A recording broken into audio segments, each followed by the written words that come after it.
അങ്ങനെ സച്ചി അച്ഛൻ ആഹാരമൊന്നും കഴിച്ചില്ല എന്നും പറഞ്ഞുകൊണ്ട് പുറത്ത് പോയി ആഹാരം വാങ്ങിച്ചുകൊണ്ട് വരുന്നുണ്ട്. വാങ്ങിച്ചുകൊണ്ട് വന്ന സമയത്ത് രേവതി അവിടെ നിൽക്കുന്നുണ്ട്. രേവതിയോട് പറയുന്നുണ്ട്, നീ ഇവിടെ നിൽക്കേണ്ട കാര്യമില്ല, നിന്നെ ഇവിടെ ആവശ്യമില്ല, നീ ഇതെല്ലാം ചെയ്തു വെച്ച് നീ ഒരുത്തിയാണ്, അതുകൊണ്ട് നിന്നെ ഇവിടെ കാണേണ്ട കാര്യമില്ല. അപ്പോഴത്തേക്കും രേവതി കരയുകയാണ്. വേറെ മാർഗ്ഗമില്ല എന്നുവെച്ചാൽ താൻ ചെയ്ത് കുറ്റമായതുകൊണ്ടല്ലേ, തന്നെ ഇതിൽ മനഃപൂർവ്വം പെടുത്തിയതല്ലേ ശ്രീകാന്ത്. ശ്രുതിക്കും എന്തൊക്കെ പറയാൻ പറ്റുമോ അതെല്ലാം അവരും പറയുന്നുണ്ട്. ഇതെല്ലാം നമ്മുടെ രേവതി കേട്ട് സഹിച്ച് മിണ്ടാതെ അങ്ങനെ നിൽക്കുകയാണ്. അങ്ങനെ അച്ഛൻ ആഹാരം കൊണ്ട് കൊടുക്കുമ്പോൾ അച്ഛനൊക്കെ കഴിക്കുന്നില്ല. രണ്ടാമതും വാരി വെച്ച് കൊടുത്തിട്ടും കഴിക്കും. മൂന്നാമത് കൊടുത്തപ്പോൾ തട്ടി മാറ്റി കളയുകയാണ്. അങ്ങനെ അച്ഛൻ ആഹാരം കഴിക്കാതിരിക്കുകയാണ്. അപ്പോഴത്തേക്കും പോലീസുകാരൻ പറഞ്ഞു, ഇവിടെ അങ്ങനെ ആഹാരമൊന്നും കൊടുക്കാനൊന്നും പറ്റില്ല സാറേ, അദ്ദേഹം നിരപരാധിയാണ്, അദ്ദേഹം ഒന്നും കഴിച്ചിട്ടില്ല, അദ്ദേഹം ആരോഗ്യ പ്രശ്നങ്ങളുള്ള ആളാണ്, ഗുളികളൊക്കെ കഴിക്കുന്ന ആളാണെന്ന് പറഞ്ഞു. അപ്പോഴത്തേക്കും പറയുന്നുണ്ട്, എങ്കിൽ പിന്നെ ആഹാരം കൊടുത്തോളൂ എന്ന് പറയുന്നുണ്ട്. ഈ സമയമാണ് നമ്മുടെ സച്ചി ആഹാരം കൊണ്ട് കൊടുക്കുന്നതും അച്ഛൻ തട്ടി മാറ്റുന്നതും എല്ലാം ചെയ്യുന്നതും.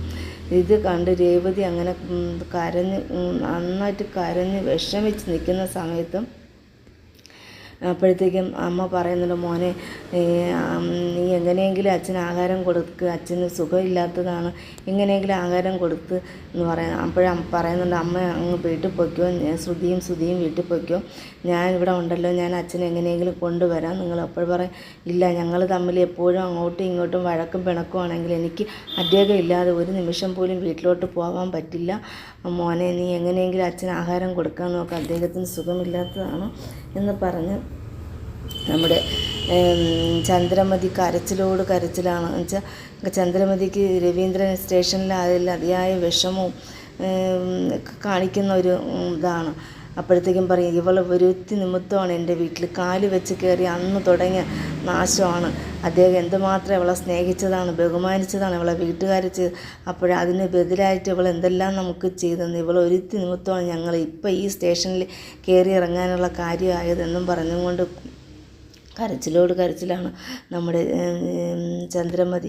ഇത് കണ്ട് രേവതി അങ്ങ് കരയുന്നു. രേവതി പറയുന്നുണ്ട്, അമ്മേ ഞാൻ ഒരു കുറ്റവും ചെയ്തിട്ടില്ല, ഞാൻ നിരവധിയാണ് അമ്മേ, ഞാൻ ഒരു കുറ്റവും ചെയ്തിട്ടില്ല, എന്നെ പെടുത്തിയതാണ്. നീ രാവിലെ കുളിച്ച് റെഡിയായി ഇതിനാണ് പോയതല്ലേ, ഞങ്ങളെ ഈ സ്റ്റേഷനിലോട്ട് വരുത്താൻ വേണ്ടി നീ ഒരുത്തി മാത്രമാണ് ഇതെല്ലാം ചെയ്ത്. സച്ചിക്ക് മതിയായ ദേഷ്യമുണ്ട്. രേവതിയാണിത് ചെയ്തതെന്നുള്ളതാണ് സച്ചിയുടെ വിശ്വാസം. രേവതി ചെയ്തതാണ്, അല്ലാതെ വേറൊന്നുമല്ല. പക്ഷേ ശ്രീകാന്ത് ഇതിൽ പെടുത്തിയതാണെന്നുള്ള കാര്യം അറിയുന്നില്ല.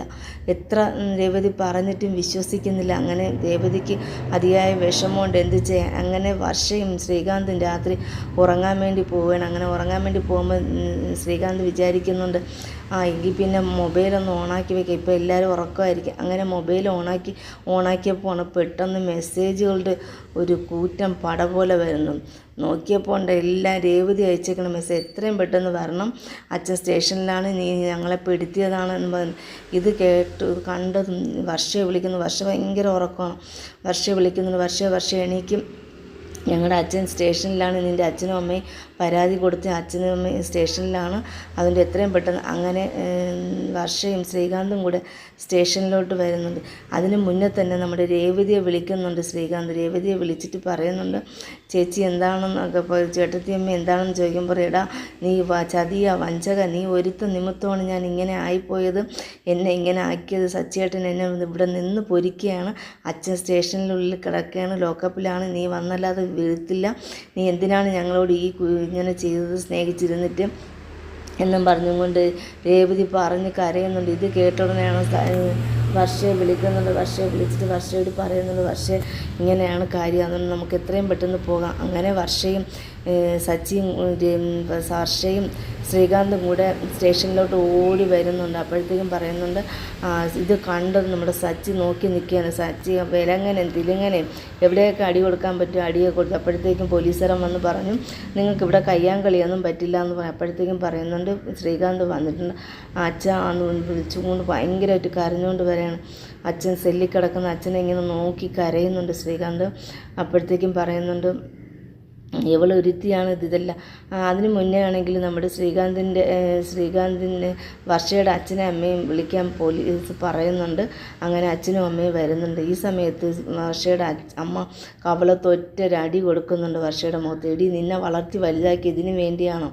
ഇങ്ങനെ ഒരാളുടെ പോകാൻ വേണ്ടിയാണ് നിന്നെ വളർത്തി. എനിക്കിഷ്ടമുള്ള ആളിൻ്റെ കൂടെ ഞാൻ പോകുന്നു, അല്ലാതെ നിങ്ങൾ കല്യാണം കഴിച്ചു തരുന്ന ആ കോമാളി എനിക്ക് വേണ്ട. ഞാൻ ഇഷ്ടപ്പെട്ട ആളിനാണ്. അപ്പോഴത്തേക്കും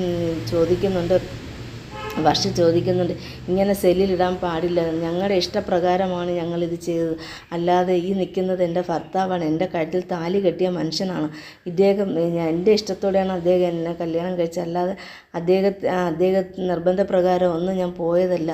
അപ്പോഴത്തേക്കും പറഞ്ഞു, സെല്ലിലിടാണ്ട് അധികാരമില്ല സാറേ, എത്രയും പെട്ടെന്ന് അച്ഛനെ പുറത്തിറക്കണം.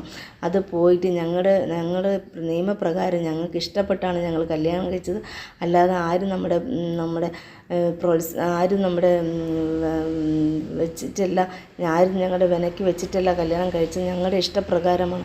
അതുകൊണ്ട് ഇതിൽ നിന്നും കോടതിക്ക് സ്റ്റേഷനിൽ നമ്മളെ സഹായിക്കുകയല്ലാതെ നമ്മളെ സെല്ലിലടയ്ക്കാനോ എന്നുള്ളൊരു മാർഗ്ഗമില്ല. എനിക്കിഷ്ടപ്പെട്ട ആളിനെ ഞാൻ ഇഷ്ടപ്പെട്ട് കല്യാണം കഴിച്ചു, അതാണ് അന്നും പറഞ്ഞും കൊണ്ട് നിൽക്കുകയാണ്. ഇനിയുള്ള മുഹൂർത്തം അടിപൊളി മുഹൂർത്തങ്ങളാണ്.